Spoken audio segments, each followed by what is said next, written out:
கர்த்தருடைய மேலான நாமம் மகிமைப்படுவதாக. 2025 ஆண்டு நவம்பர் 9ஆம் நாளிலும் கர்த்தருடைய ஆராதனைக்கு வந்திருக்கிறவர்கள் யாவரையும் இயேசு கிறிஸ்துவின் உயிர்த்தெழுந்த நாமத்திலே உங்களை மனதார வாழ்த்து வரவேற்க. தொடர்ந்து நாம் தேவனுடைய வார்த்தைகளை கடந்து செல்வோம். இந்த 11ஆவது மாதத்திலும் தேவன் நமக்கு தந்திருக்கிற வார்த்தை போதிக்கும் பரிசுத்த ஆவியானவர். அல்லேலூயா, பிரைஸ் தி லார்ட். கர்த்தர் நல்லவர். அதுக்கு ஆதாரமாக வாசிக்க கேட்போம். லூக்கா 12ஆம் அதிகாரம் 12ஆம் வசனம். நீங்கள் பேச வேண்டியவைகளை பரிசுத்த ஆவியானவர் அந்நேரத்திலே உங்களுக்கு போதிப்பார் என்றார். அல்லேலூயா, ஸ்தோத்திரம். போதிக்கும் பரிசுத்த ஆவியானவர், நீங்கள் பேச வேண்டியவைகளை பரிசுத்த ஆவியானவர் நேரத்திலே உங்களுக்கு போதிப்பார். அல்லேலூயா. மனுஷனாகிய இருக்கிற எல்லாருக்குமே டீச்சிங், போதனை, கற்பிக்கப்படுதல் எவ்வளவு அவசியம் என்பதை போன வாரத்தில் நாம தியானித்தோம். அல்லேலூயா. ஸ்தோத்திரம். நமக்கு போதிக்கிறவர் முதலாவது கர்த்தர், இரண்டாவது நம்முடைய ஆண்டவராகிய இயேசு கிறிஸ்து, மூன்றாவது பரிசுத்த ஆவியானவர். அல்லேலூயா. இந்த செய்தி யூடியூப்ல போடப்படுகிறது. செவ்வாய்ப்படை சர்ச்சுன்னு டைப் பண்ணீங்கன்னா இந்த செய்தி வரும். அதெல்லாம் மறுபடியும் என்ன செய்யுங்க, கேளுங்க. அல்லேலூயா. தேவனுடைய வார்த்தைகளை கேட்க கேட்க தான் அது நமக்கு பிரயோஜனம் உள்ளதாய் மாறும். அல்லேலூயா, பிரைஸ் தி லார்ட். ஆண்டவர் நல்லவர். ஆகவே கர்த்தர் நமக்கு போதிக்கிறார், இயேசு கிறிஸ்து நமக்கு போதிக்கிறார். அவருடைய பிரசங்கத்திலே, இயேசு செய்த ஊழியத்திலே பெரும்பான்மையான காரியங்கள் போதனை தான் கொடுத்தார். அல்லேலூயா, பிரைஸ் தி லார்ட்.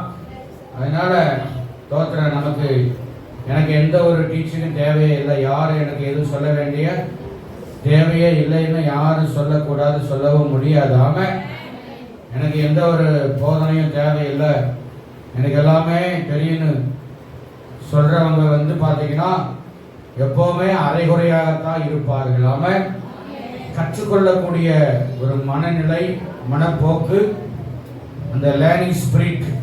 அல்லேலூயா. வாழ்நாள் முழுவதும் நாம கற்றுக்கொண்டேதான் இருக்கிறோம். அல்லேலூயா. பிறந்ததிலிருந்து ஸ்தோத்திரம் முடிகிற வரைக்கும் கற்றுக்கொண்டேதான் நம்ம இருக்கிறோம். சொல்லுங்க அல்லேலூயா. முதல்ல உற்சாகமா அல்லேலூயா. ஆமென். அது வாலிபத்தில் சரி, சின்னதுல இருந்து பெரியவங்க வாலிபர்கள். ஆகவே நாம் நமக்கு தேவையானதை பரிசுத்த ஆவியானவர் நமக்கு போதிப்பாராம். அல்லேலூயா. அப்படியானால் இன்றைக்கு நாம் தியானிக்கிற வார்த்தை, இந்த பரிசுத்த ஆவியானவர் நமக்கு எதை போதிக்கிறார்? அவருடைய பதில் இந்த வசனத்திலேயே இருக்கிறது. அல்லேலூயா. என்ன இருக்குது? நாம் பேச வேண்டியவைகளை பரிசுத்த ஆவியானவர் உங்களுக்கு போதிப்பார். அல்லேலூயா. எதுக்கு வேண்டியவைகளை? பேச வேண்டியவைகளை. நீங்க இந்த வசனத்தை, இந்த வார்த்தை கேட்ட உடனே என்ன, எங்களுக்கு என்ன பேச தெரியாதா? என்ன தெரியாதா? மைக்கு கையில கொடுத்துட்டீங்கன்னா தூள் கிளப்பிடுவேன். கொடுத்து பார்த்தாதான் தெரியும். வந்தோடனே கை காலெல்லாம் உதறும். அதுக்கு பேரு ஸ்டேஜ் ஃபியர். என்ன ஃபியர்? Stage fear. ஸ்தோத்திரம். கர்த்தர் நல்லவர். அதனால நான் பட்டிமன்றத்தில் பின்னி எடுத்துருவேன், பெடல் எடுத்துருவேன். நான் விட்டா நான் அப்படி பேசுவேன், இப்படி பேசுவேன்னு ஒருவேளை நீங்க சொல்லலாம். ஆனால் நாம் பேச வேண்டியவைகளை பரிசுத்த ஆவியானவர் நமக்கு போதிக்கிறார். அல்லேலூயா. அநேக தாய்மார்கள் இருக்கிறீங்க. Price the Lord. பிள்ளை பெற்ற தாய்மார்கள், பிள்ளை பிறப்போற தாய்மார்கள் எல்லாம் கரங்களை உயர்த்தி அப்படியே சொல்லுங்க அல்லேலூயா. அல்லேலூயா. குழந்தை பிறந்து ஸ்தோத்திரம் பாலூட்டி சீராட்டி, அதுக்கப்புறம் ஒரு தாய் குழந்தைக்கு செய்ய வேண்டிய வேலை என்ன செய்வாங்க? என்ன சொல்லி தருவீங்க? தாய்மார்கள் என்ன சொல்லி கொடுப்பீங்க? பால் கொடுக்கறது, அப்புறம் 6 மாசத்துல சாப்பாடு ஓட்டுறது, அதுக்கப்புறம் என்ன நடக்கும்? ஆட்டோமேட்டிக்கா சொல்லுங்க, என்ன கற்றுக் கொடுப்பீங்க? பேசுவதற்கு கற்றுக் கொடுக்கிற பழக்கம் எல்லா நாட்டிலையும் இருக்கிறது. அல்லேலூயா. Praise the Lord. நம்ம தமிழ்நாட்டில் பிறந்த பிள்ளைங்களுக்கு குழந்தைகளுக்கு ஒரு தாய் ஃபர்ஸ்ட் என்ன பேச கற்றுக் கொடுத்துருக்கீங்க? நீங்க சொல்லுங்க பார்க்கலாம். அம்மா சொல்லு, அப்பா சொல்லலாம். எங்க ஊர் பக்கம்லாம் முதல்ல பிறந்த உடனே குழந்தைகளுக்கு அத்தை அப்படின்னு தான் சொல்லி கொடுப்பாங்க. ஆமா, ஏன் அப்படின்னா அத்தை தான் அந்த வார்த்தை தான் என்ன சும்மா இங்க மாமா சொல்லி கொடுப்பாங்களா? எடுத்தோடைய மாமாவா அத்தை அப்படின்னு சொல்லி கொடுத்தா அதுக்கப்புறம் அம்மா, அப்பா, மாமா, அண்ணன், அக்கா, அப்புறம் தாத்தா, பாட்டி, இங்க ஆயா அப்படின்னா சொல்லி கொடுப்பாங்க. ராமேஸ்வரன் ராம அப்படி கொஞ்சம் கொஞ்சமாக அவர் கற்றுக் கொடுக்கிற ஒரு பழக்கங்கள் எல்லா நாடுகளிலையும் பிள்ளைகளுக்கு அது இருக்கத்தான் செய்கிறது. ராமேஸ்வரன் ராம அது எந்த நாடும் விதிவிலக்கு கிடையவே கிடையாது. அதனால தான் வேதத்திலே ஒரு காரியத்தை நம்ம வாசிப்போம். உபாகமம் 6ஆம் அதிகாரம் 7 முதல் 9 வசனங்கள். நீ அவைகளை உன் பிள்ளைகளுக்கு கருத்தாய் போதித்து நீ உன் வீட்டில் உட்கார்ந்திருக்கிற போதும் வழியில் நடக்கிற போதும் படுத்துக் கொள்ளுகிற போதும் எழுந்திருக்கிற போதும் அவைகளை குறித்து பேசி அவைகளை உன் கையின் மேல் அடையாளமாக கட்டிக் கொள்வாயாக. அவைகள் உன் கண்களுக்கு நடுவே ஞாபக குறியா இருக்க கடவது. அவைகளை உன் வீட்டு நிலைகளிலும் உன் வாசல்களிலும் எழுதுவாயாக. கைகளை சோதனை பண்ணுவோம்.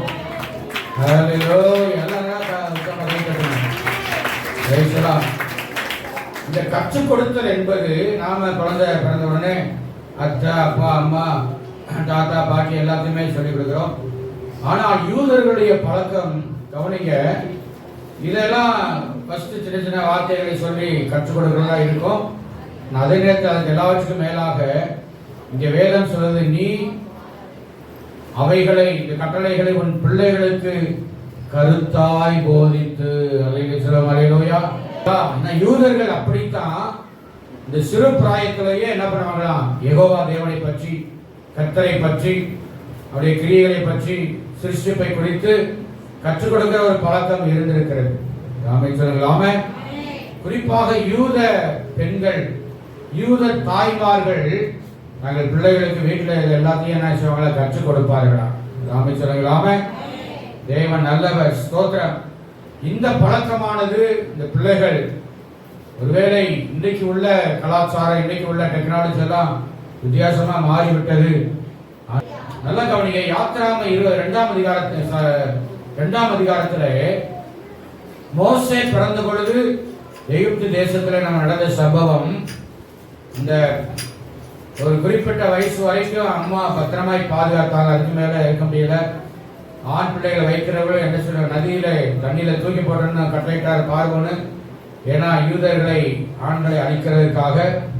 அப்போ அந்த அம்மா என்ன பண்ணாங்க, நாணல் பெட்டி செஞ்சு அந்த மோசை அவ்வளவு ஃபேரா, அவ்வளவு அழகான ஒரு குழந்தையா அந்த மோசஸ் இருந்தார். அவர் அலையிலே சொல்லுங்க, அலையிலோயா, அலையிலோயா.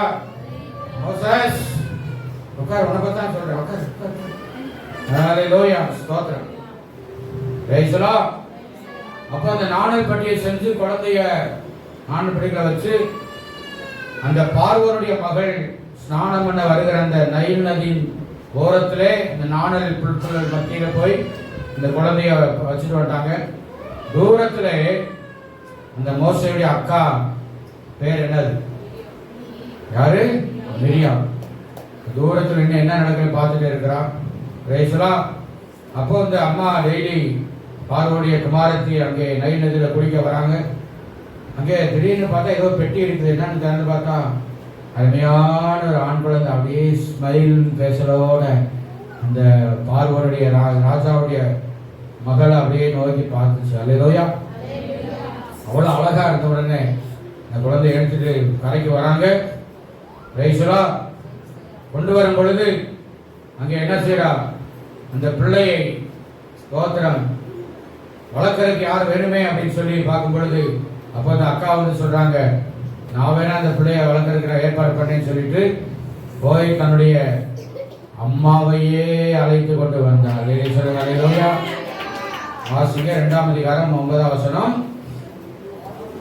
யாத்ராம 2:9.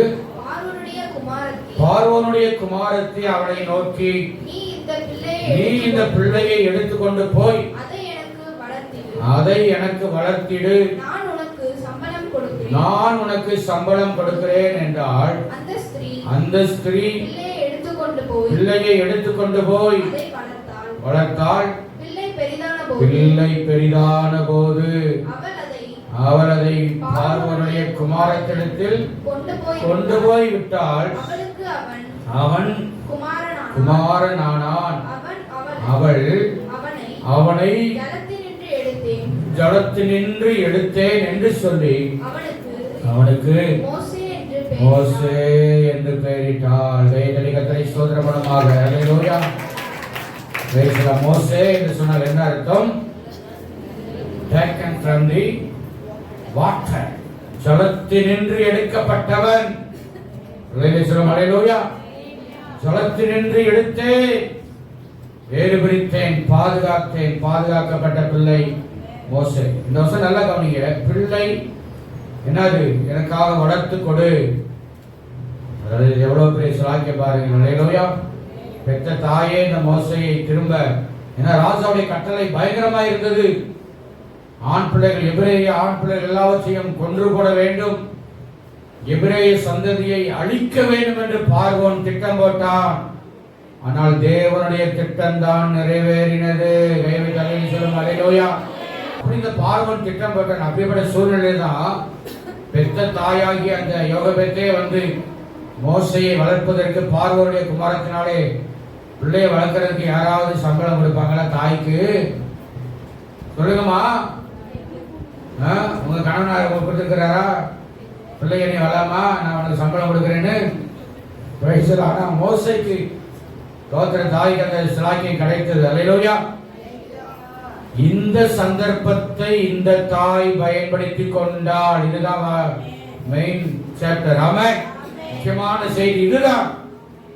அந்த பார்வோனுடைய குமாரத்தி கொஞ்சம் ஒரு நல்ல பெரியவனாகிற வரைக்கும், ஒருவேளை ஒரு எத்தனை வயசு, ஒரு 5 வயசு கூட 10 வயசு கூட இருக்கலாம் வச்சுங்களேன். அது வரைக்கும் இந்த தாய் என்ன பண்ணியிருப்பா? உபாகமத்தில் சொல்லப்பட்ட வார்த்தையின்படி தேவனுடைய வார்த்தைகளை, கட்டளைகளை, ஆண்டவரை பற்றி கண்டிப்பா இந்த தாய் இந்த மோசைக்கு கற்றுக் கொடுத்தாள். அதை சொல்லுங்க. அல்லேலூயா. அது எப்படி அவங்களுக்கு தெரியும்? அப்படி கற்றுக் கொடுத்ததுனால தான் 40 வயசு நிறைவேறின பொழுது அங்கே எபிரேய மக்கள் படுகிற கஷ்டத்தை நேரடியாய் கண்டு அங்கே மோசே அவனுக்குள்ள ஒரு வைராக்கியம் வந்துச்சு. அவன், நான் ஒரு எபிரேயன், நான் ஒரு யூதன், அடிமையாய் கொண்டு வந்த பட்டிருக்கிறோம், அரண்மனையில் நான் இருக்கிறேன் என்று சொல்லி இருந்தான். எகிப்துடைய எல்லா காரியத்தையும் நம்ம பார்வோன் கற்றுக் கொடுத்தான்.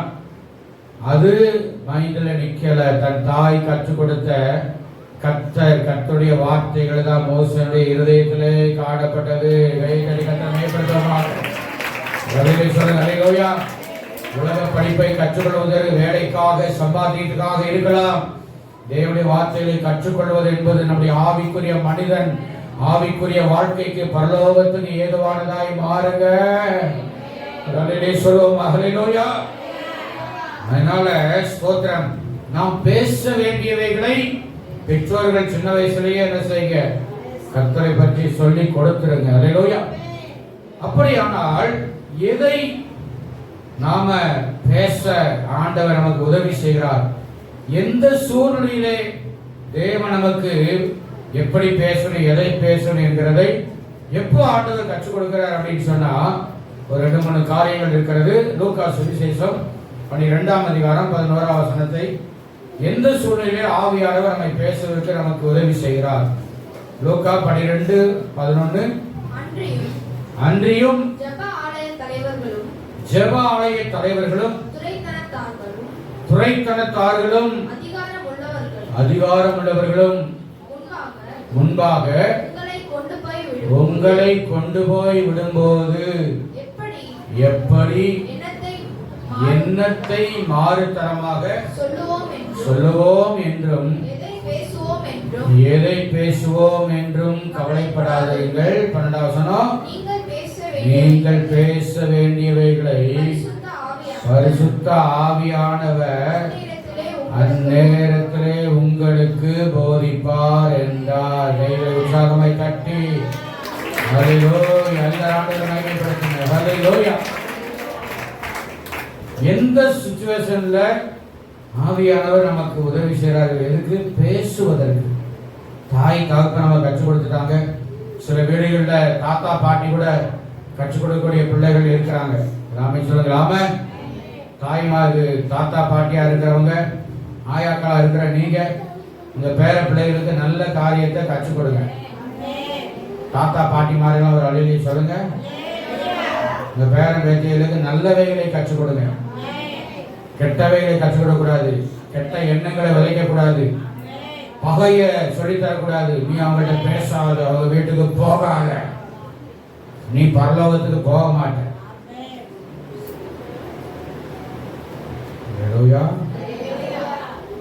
நீ நிறைய பெற்றோர்கள் பிள்ளைகளுக்கு நஞ்ச விதைக்கிற பெற்றோர்கள் இருக்கிறாங்க.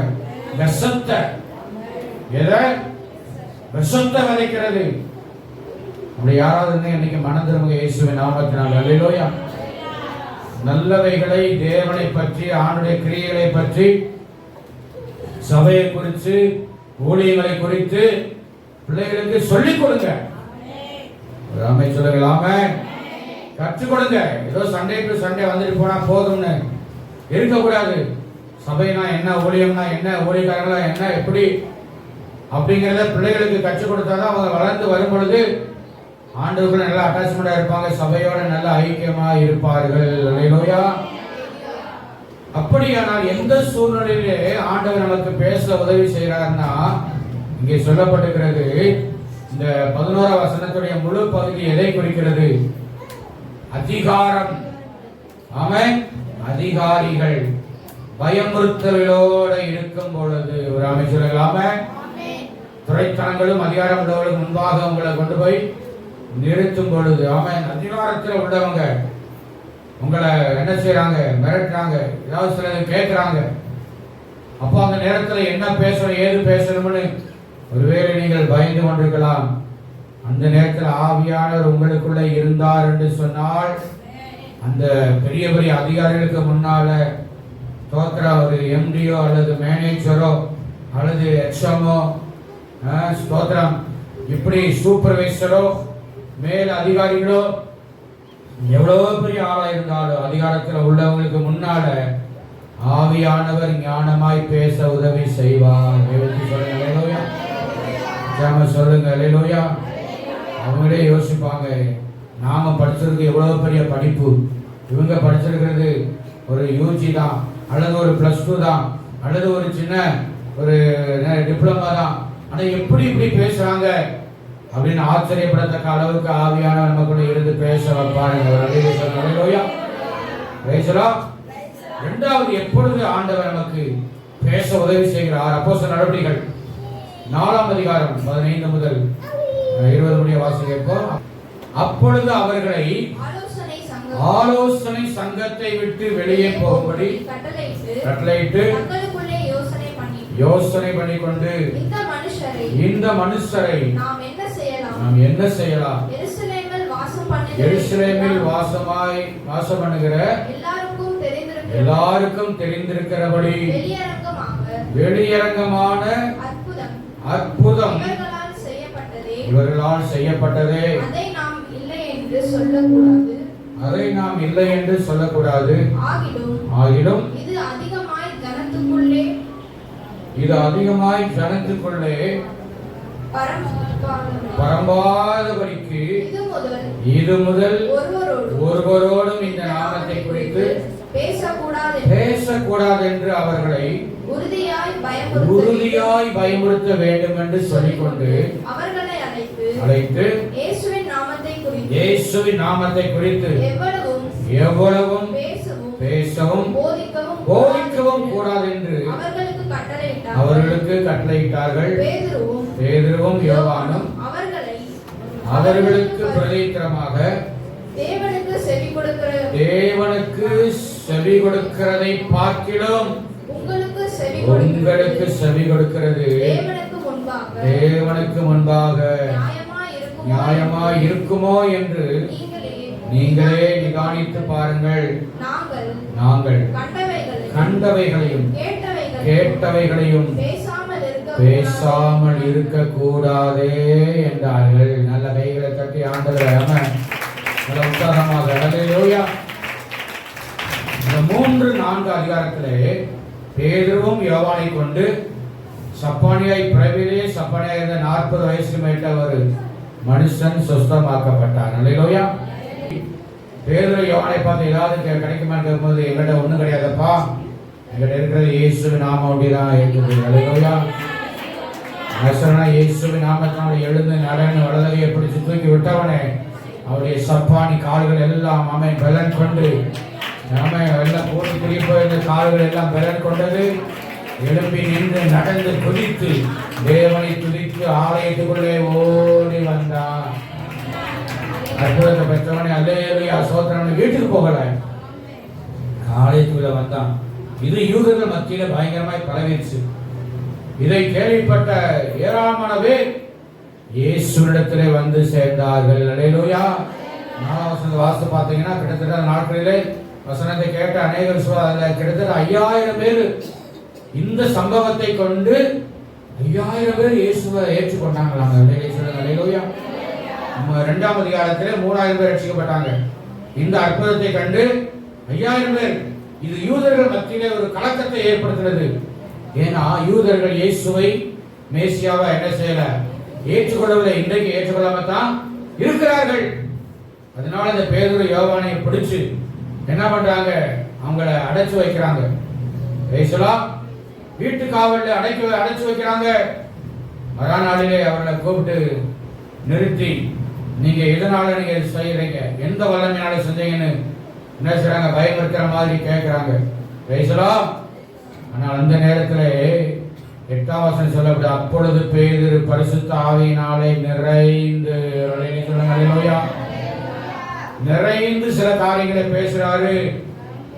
13ஆம் வசனத்தில் சொல்லப்படுகிறது. 13ஆம் வசனத்தை வாசிப்போம்.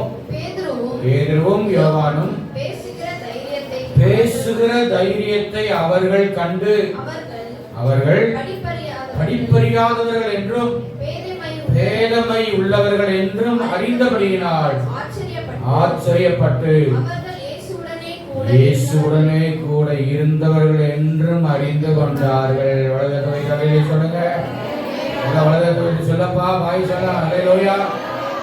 பேதுரு யோவான் என்ன பேதமை, படிப்பறியாதவங்க. ஆனா கூட தெரியாது உங்களுக்கு. இது என்ன தெரிஞ்ச ஒரே ஒரு வேலை, மீன் பிடிக்கிற வேலை, மீனை கட் பண்ற வேலை. அதைத்தான் தெரியும். அவங்க படிக்கல. பேதமை, சரியான ஒரு தெளிவில்லாதவர்கள். ஆனா இவ்வளவு தைரியமா பேசின காரணம் அவர்களுக்குள்ள இருந்த பரிசுத்த ஆவியானவர். 1 கொரிந்தியர்ல வேதம் சொல்லுகிறது, ஞானிகளை வெட்கப்படுத்தும்படி அவர் பைத்தியமானவைகளை தெரிந்து கொண்டார். அல்லேலூயா. நிறைய படிச்சவங்க தான் பெரிய ஞானி நினைச்சிருக்க கூடாது. ஆவியானவர் யாருக்குள்ள இருக்கிறாரோ, யாருக்குள்ள இயேசுவானவர் இருக்கிறாங்களோ அவங்க தான் பெரிய ஞானிகள். பெரிய ஞானவான்களாய் கர்த்தர் அவளை நிறுத்தி வைத்து, நடந்ததாகவே இருக்கட்டும், இனிமேல் நீங்க என்ன செய்யக்கூடாது, இயேசுவை பத்தி எங்கேயும் சொல்லவே கூடாது. ஆமென். இன்னைக்கு நேற்று இல்ல, ஆதி சபையிலிருந்து பயமுறுத்தல் இருந்து கொண்டேதான் இருக்கிறது.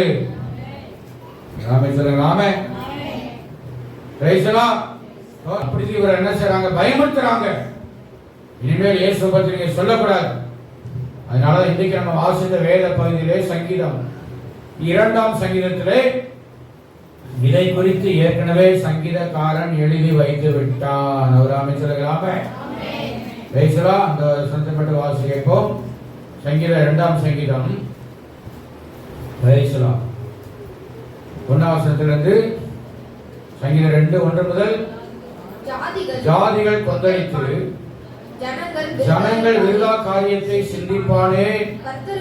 கர்த்தருக்கு விரோதமாகவும் அபிஷேகம் பண்ணினவருக்கு விரோதமாகவும் பூமியின் ராஜாக்கள் எழும்பி நின்று அதிகாரிகள் ஏகமாய் ஆலோசனை பண்ணி அவர்கள் கட்டுகளை அறுத்து அவர்கள் கயிறுகளை நம்மை விட்டு எரிந்து போடுவோம் என்கிறார்கள். பரலோகத்தில் வீற்றிருக்கிறவர் நகைப்பார், ஆண்டவர் அவர்களை இகழுவார். அப்பொழுது அவர் தமது கோபத்திலே அவர்களோடே பேசி நமது உக்கரத்திலே அவர்களை கலங்க பண்ணுவார். கைகளை தட்டி கர்த்தரை ஸ்தோத்திரம் பண்ணுங்க. அல்லேலூயா. நல்ல உற்சாகமா கையை தட்டுங்க. அல்லேலூயா. ஜெயிக்கலா. 9-10 வசனம் கூட வாசிப்போம்.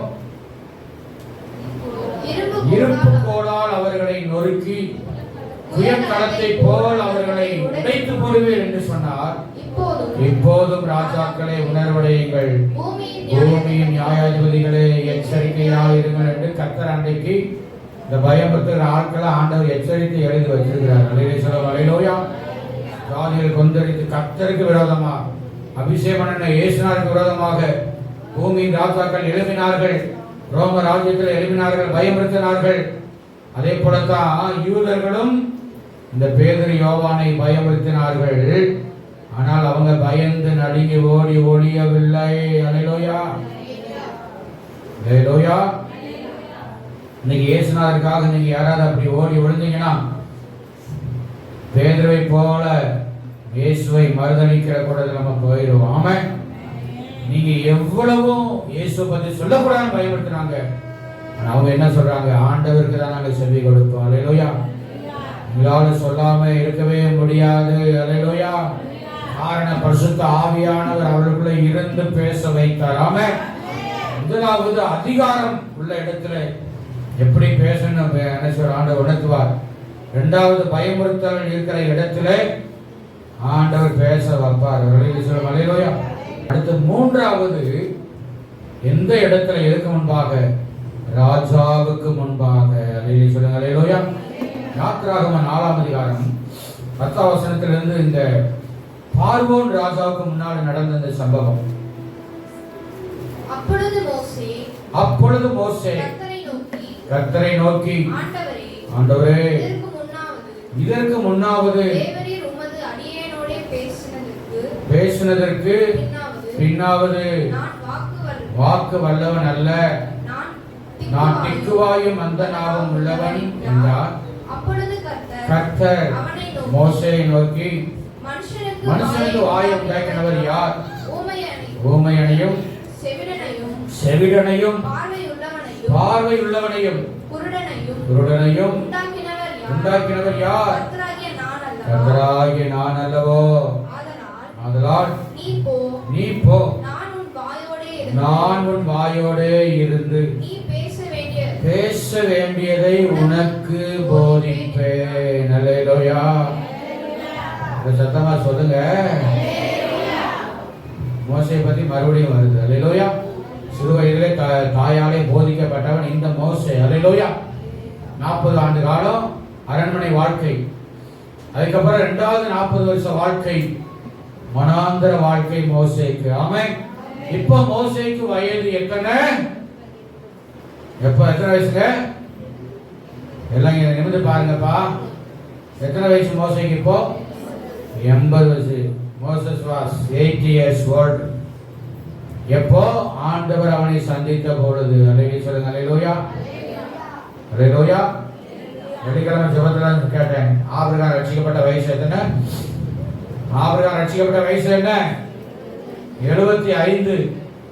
மோசே ரட்சிக்கப்பட்ட வயசு 80 வயசுல தான் ஆண்டவர் உண்மையா அறிந்து கொண்டார். அல்லேலூயா. 40 வருஷம் வனாந்தர வாழ்க்கை, அரண்மனை. 40 வருஷம் மீதியானுடைய அந்த ஒரு புறஜாதிய ஒருத்தர் என்ன பண்ணிட்டான்? தன்னுடைய மகளை கட்டி வச்சுட்டான். அந்த மாமனுடைய ஆடுகளை மேய்த்து கொண்டு அந்த மோசே வனாந்தரத்தில் 40 வருஷம் பட்டு மெத்தை வாழ்க்கை, 40 வருஷம் கல்லும் முள்ளும். அதுதான் அவனுக்கு பட்டு மெத்தை பேசலாம். நான் மோசையுடைய வாழ்க்கையை பார்த்தா ரொம்ப உண்மையிலே ரொம்ப கடினமான ஒரு வாழ்க்கை தான். உதாரணம் சொல்லலாமே. ஸ்தோத்திரம். அப்ப 40-80 வயசுல ஆண்டவர் அழைக்கிறாரு, பாப்பா இந்த ஜனங்களும் அடிமையா இருக்கிறாங்க, உன்னை நான் அனுப்புவேன். எப்படியோ சமாளிச்சு பார்க்கிறாரு, முடியாதுன்னு. நான் வாக்கு வல்லவன் அல்ல, நான் திக்குவாயும் மந்த நாவும் உள்ளவன். ஆனா இதே மோசையை குறித்து அப்போஸ்தலர் நடபடிகளில் எழுதப்படுகிறது, அவன் எகிப்தின் சகல சாஸ்திரங்களையும் கற்றுக்கொண்ட நல்ல தேறினவன் என்று அங்கே சொல்லப்படுகிறது. எப்போனா ஃபர்ஸ்ட் 40 இயர்ஸ்ல முதல் 40 வருஷத்துல கற்று தேர்ந்தவதான். 2வது 40 வருஷத்துல படிச்சது எல்லாமே மறந்து போயிருச்சு. ஆமென். என்னது படிச்ச எல்லா டிகிரி, பிலாசபி, டாக்டரேட் எல்லாமே மறந்து போச்சு. இப்ப 40 வருஷமா அவன் கற்றுக்கொண்டது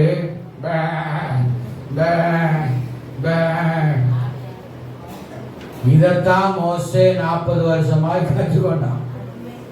வேற யாரும் கிடையாது. யார்கிட்ட தான் பேசணும் சொல்லுங்கம்மா, சொல்லுங்க.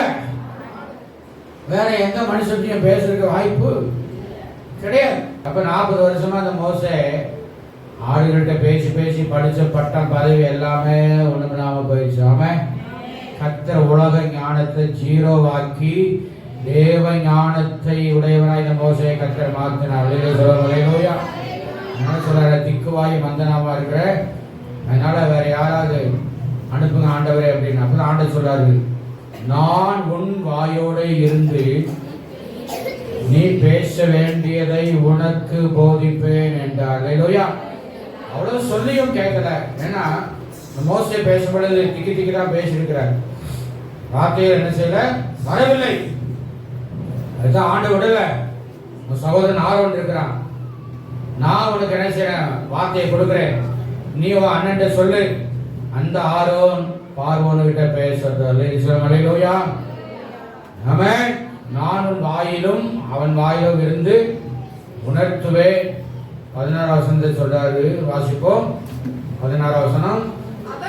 அவன் உனக்கு பதிலாக ஜனங்களோட பேசுவான், இவ்விதமாய் அவன் உனக்கு வாயாக இருப்பான், நீ அவனுக்கு தேவனாக இருப்பாய். அல்லேலூயா. அல்லேலூயா. மோசேக்கு ஆண்டவர் கற்றுக் கொடுத்தாருங்க. அல்லேலூயா. யாருக்கு முன்னாடி? ராஜாவுக்கு முன்பாக. சொல்லுங்க. அல்லேலூயா. யாருக்கு முன்னால? ராஜாவுக்கு முன்னால போய் பேசுற அவ்வளவு சாதாரண விஷயமா? சொல்லுங்க. ஒரு சிஎம்க்கு முன்னாடி போய் பேச முடியுமா? அவரே வந்து ஜனங்கள் யாராவது பேசினா அது உண்டு. ஆமென். முதலாவது அதிகாரத்தில் உள்ளவர்கள் முன்பாக, 2வது பயமுறுத்தல்களுடைய மக்கள் எதுவா இருந்தால் அதற்கு முன்பாக, 3வது ராஜாவுக்கு ஒரு பெரிய தலைமைத்துவத்துல தேசத்தையே ஆளுகிற நபர்களுக்கு முன்னாலேயும் கர்த்தர் நிற்க வைத்து நம்மளை பேச வைக்க. அல்லேலூயா. நிலை நிறுத்த அவர் போதுமானவராய் இருக்கிறார். அல்லேலூயா. அல்லேலூயா. அப்போ இந்த சாப்டர்ல நம்ம கற்றுக்கொள்ள ஒரு காரியம் என்னன்னு கேட்டீங்கன்னா, நம்முடைய வாழ்க்கையில ஒருவேளை நாம ராஜாவுக்கு முன்னால அல்லது நீங்க ஊழியமே செய்யாம இருந்தா எந்த பிரச்சனையுமே வராது. ஒருவேளை சுவிசேஷம் அறிவிக்கும் பொழுது சில இடர்கள், பிரச்சனைகள், எதிர்ப்புகள் வரலாம். ஆனா அந்த நேரத்துல நாம என்ன பேசணும், ஏது பேசணும் அப்படிங்கிறதெல்லாம் இருக்கிறது. ஆனால் நம்ம பிராக்டிக்கலாக சொல்லும் பொழுது இது இந்த 3 காரியத்துல நாம அதிகமா இருப்போமான்னு தெரியாது. ஒரு சிலருக்கு இருக்கலாம், நாம சொல்லலாமே. ஆனா நம்முடைய வாழ்க்கையிலே பல போராட்டமான சூழ்நிலைகள், சிக்கலான சில காரியங்கள், சில கிரிட்டிக்கலான சில சிச்சுவேஷன்கள்லாம் வரும் பொழுது எதை பேசுவோம், எப்படி பேசுவோம், என்ன பதில் சொல்வோம்.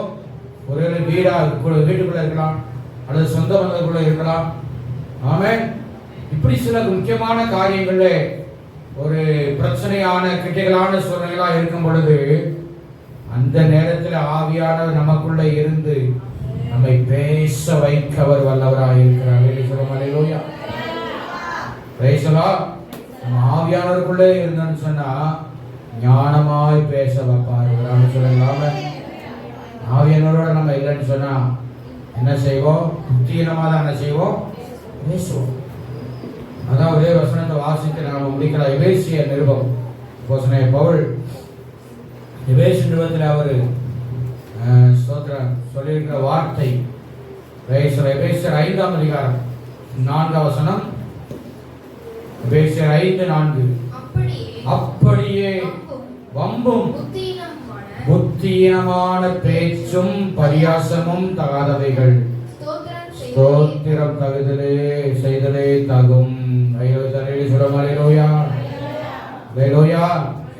இன்னைக்கு நமக்குள்ள இருந்து ஆவியானவர் உள்ள இருந்து பேச வைக்கிறாரா, அல்லது மாம்சமானது வம்பும் புத்தியீனமுமான பேச்சுக்கள் நமக்குள்ள இருந்தால் அது இயேசுவின் நாமத்திலே கர்த்தர் அகற்றி போடுவாராக. அல்லேலூயா, அல்லேலூயா. நாம பேச வேண்டியவைகளை அவர் நமக்கு போதிக்கிறவராக இருக்கிறார். அல்லேலூயா. எந்த ஒரு கடினமான சூழ்நிலை அல்லது குடும்பத்தில் ஒரு காரியத்துக்கு ஒரு முடிவு எடுக்க முடியாதபடிக்கு எப்படி இதை சொல்லுவது, எப்படி இதை பேசுவது சொல்லி கலங்கிற நேரத்தில் ஒரு நிமிஷம் கண்களை மூடி எல்லா வலதுகத்தை உயர்த்தி, ஏசப்பா நான் பேச வேண்டியதை எனக்கு அடவரை கற்று தாருங்கப்பா, நான் பேச வேண்டியதை எனக்கு சொல்லி தாங்கப்பா, எல்லாம் வலதுகத்தை உயர்த்தி கேளு. நாம இந்த நேரங்களில் பிள்ளைகள் கிரிட்டிக்கலான சில காரியங்கள் கேட்கலாம், உங்கள்கிட்ட பேசலாம். அந்த நேரத்திலையும் ஒரு கணவன் அல்லது மற்றவர்களை யாராயிருக்கட்டும், அவன் யாராயிருந்தாலும் சரி, அந்த நேரத்தில் ஆவியானவர் நமக்கு போதிக்கிறவராக இருக்கிற என்பதை மறந்துடாங்க. இந்த காரியம் நடக்கணுச்சுன்னா நமக்குள்ளே ஆவியானவர் இருக்கிறார் என்கிறதை நம்ம கன்ஃபார்ம் பண்ணிக்கணும். அல்லேலூயா. ஆவியானவர் உள்ளே இல்லாம இருந்தாருன்னா நம்ம மாம்சத்துல தான் பேசிட்டே இருப்போம். நம்முடைய மூளை அறிவினால தான் நம்ம பேசிட்டே இருப்போம். அந்த மூளை அறிவினால பேசுவது மண்டையை உடைக்கும், மற்றவர்களை மண்டைய அது சம்மடியை வச்சு கல்லை வச்சு ஒரு கோலை கம்ப வச்சு அடிக்கிறது அல்ல. வாயின் வார்த்தைகள் என்ன செய்யும்? அப்படிதான் என்ன செய்யும்? கிரியை செய்யும். ஆவியா நமக்குள்ள இருந்து பேசினார். எப்படி லேசர் ஆபரேஷன்ல போயிட்டு அது அப்படியே உள்ள போய் அந்த வேண்டாததை எடுத்து எல்லாம் கிளியர் பண்ணி சரிபடுத்துகிறதோ, அதை போல் ஆவியானவர் நமக்குள்ள இருந்தவர் வெளிப்படுவதற்கு அவர் போதுமானவராக இருக்கிறாருங்க. அல்லேலூயா. அதனால எனக்கு எல்லாம் பேச தெரியும்னு யாரும் நினைச்சிடக்கூடாது. ஆவியானவர் நம்மை பேச வைக்கிறவராக இருக்கிறார். அல்லேலூயா, அல்லேலூயா. வார்த்தைக்கு அன்பான தேவ பிள்ளைகளே, கர்த்தர் உங்களுக்கும் கற்றுக் கொடுப்பார். இந்த வார்த்தையை விசுவாசியுங்கள். எந்த கடினமான சூழ்நிலையும் ஆவியானவர்களுக்கு உதவி செய்ய, துணை செய்ய அவர் போதுமானவராக இருக்கிறார். ஆமென். கர்த்தர் ஒருவரை ஆசீர்வதிப்பாராக. God bless you.